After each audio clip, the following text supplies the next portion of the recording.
Hello again. In its short history, the Bay to Birdwood Run has evolved from an ambitious historical car run to the biggest of its kind in the world. On September 28th this year, almost 2,000 pre-1950 vehicles gathered at Glenelg for the traditional run up to Birdwood in the Adelaide Hills. In its short life, the run has become as much a spectator event as it is for the participants. You may have been among the thousands who watched the armada of vehicles pass by on their 60-kilometre trek. Even if you did, I think you'll enjoy another look at the veterans of the highway in the Jubilee 150 Bay to Birdwood Run.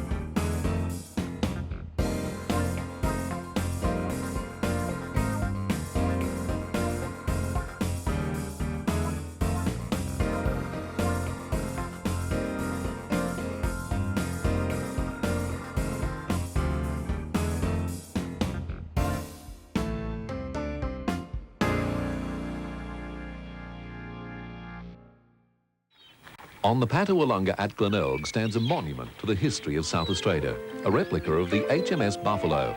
Although the third ship to arrive on our shores, it's remembered because it carried Captain John Hindmarsh, who was later to become the state's first governor, the year 1836. The colony proclaimed His Majesty's province of South Australia flourished, and free of the shackles of a penal settlement, our forefathers set about conquering a rugged and largely untamed land. The horse played a major role in the early days, the only way to cover the vast distances. But the advent of the steam engine and mechanisation hastened the advance of civilization, although there was still room for the horse. But the arrival of the petrol-driven car opened up new horizons, and in keeping with Europe, Britain and the United States, a love affair began with the car that lasts to this very day. It was in 1917 that Australia's vehicle industry really started, when South Australian Holden motor bodybuilders began assembling bodies for most of the cars imported from overseas. With the history of the motor car in this country indelibly linked to South Australia, the Bay to Birdwood Run for pre-1950 cars was evolved. It was a chance for enthusiasts to get together to see the old machines which have survived the ravages of time. A single event bringing together as many old vehicles as possible in a spirit of fun and comradeship. The first run in 1980 was a huge success. 669 vehicles, many with drivers and passengers decked out in period costume. By 1984 in the third run, the number of entrants had almost doubled and the event had achieved worldwide significance. The Bay to Birdwood begins at the seaside resort of Glenelg, just walking distance from where settlers from the Buffalo first stepped ashore. It ends 60 kilometres away at Birdwood, the site of the National Motor Museum. With 3 overwhelmingly successful runs behind them, organisers were determined in this, our Jubilee 150 year, it would be an event unequalled the world over. A birthday present from lovers of fine vehicles to the people of South Australia. A celebration of the motor car.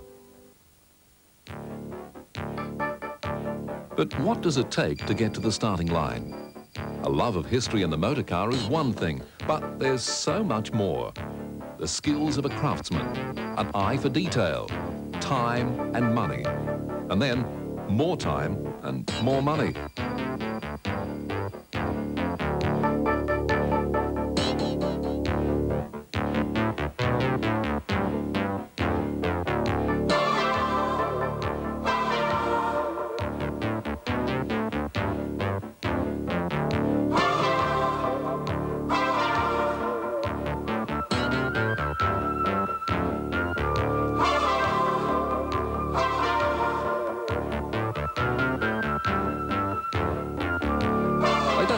spare parts for vintage and veteran vehicles, but many of the blueprints remain.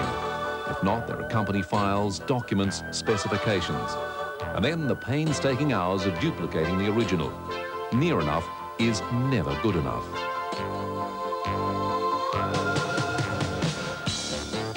And while the labour of love continued on vehicles, some older, some newer, across the country, the overseas contingent began to arrive. By sea and from England, the British Isles contribution. Tucked away safely in a container, a 1931 Standard Swallow.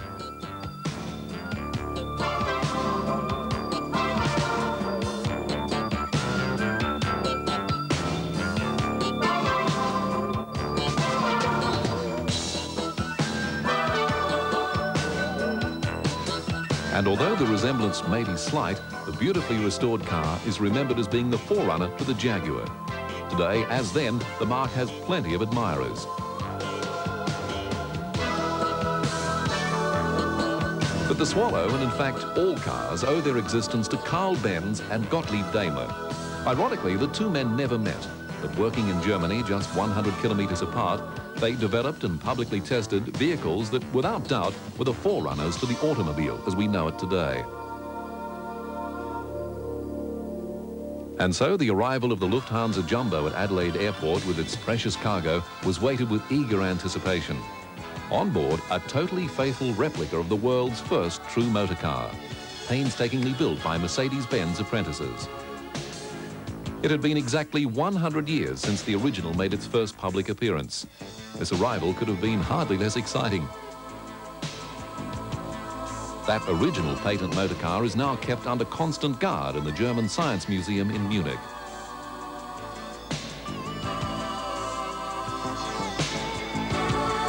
After assembly, with words of welcome from Premier John Bannon, the replica was unveiled in the Festival Theatre Plaza. Could Carl Benz have ever dreamed of what he'd started when he built the spindly tiller-driven three-wheeler?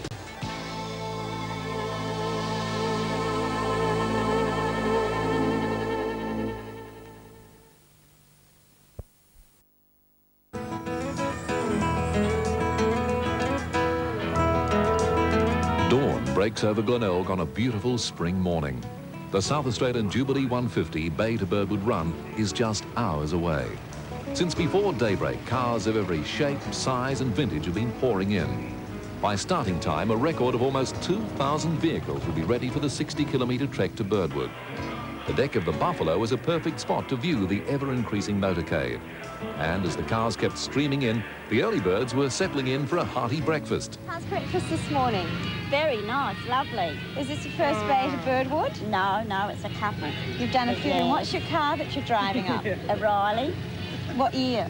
49. 49. And have you put a lot of hours preparation into it? Well, actually, we are only the passengers. But we did get up at 4 o'clock this morning. Are we in time for breakfast? Yes. What are you Croissants and Oh, it sounds good. And what are you driving up in today? 1929 Graham Page. We've got a lot of Metworth at the back there, is Yeah, it? just a touch. That's a bit of morning tea and lunch when we get there. Oh, we can have a look at this. This is incredible. You're going to eat this?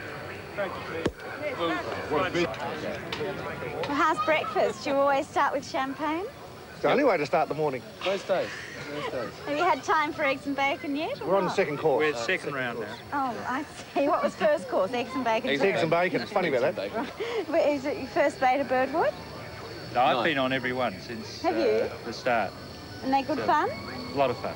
Right. Do you ever get past Collier Reserve?